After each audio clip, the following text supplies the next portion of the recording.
I bought this Rossi 6-inch 22 revolver a few years ago, and it's worked out pretty well.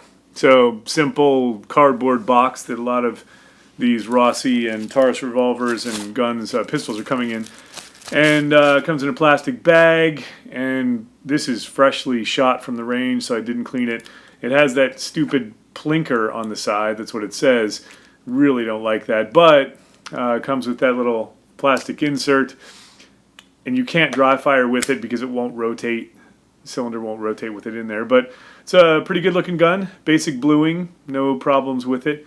And I like the gun. Inside the box also is a little tiny plastic bag, and you have an Allen wrench that will allow you to take off the grips, and a pair of those little security keys that Taurus and Rossi supply with all of their firearms. You can see the lock on their revolvers right at the base of the hammer. And if you take that key, place it into the lock, and turn it about a half turn clockwise. You're tightening it up to lock it, loosening it, backing it off to unlock it. Now it's locked, and you can't operate the hammer, and you can't operate the trigger. You can then put that key back in there, unlock it, and everything works. Convenient if you want that feature.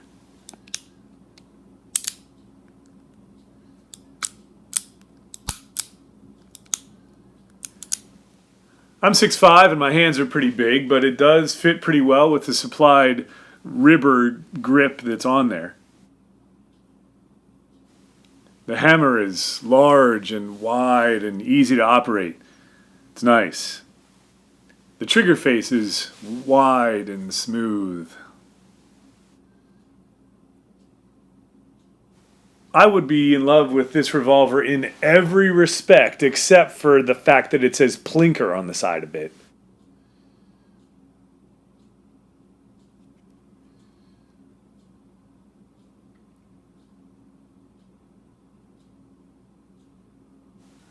The rear sight is adjustable for windage and elevation. It's pretty easy to use, has some solid detents in it, solid clicks, so it's pretty easy to tell how far you've turned it. I recorded a bit at the range just to show you how little recoil this thing has.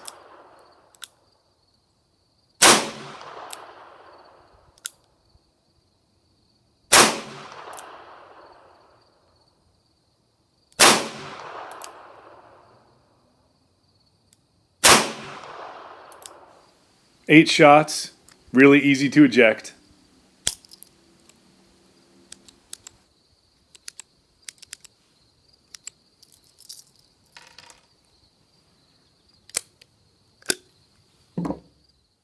It's a relatively light single action trigger.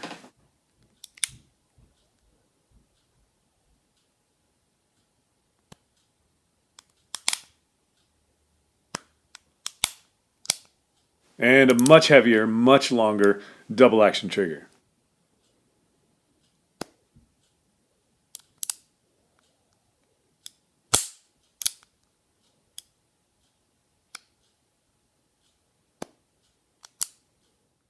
It's a bit dirty and fingerprinty from the last trip to the range, but it's a pretty decent looking gun.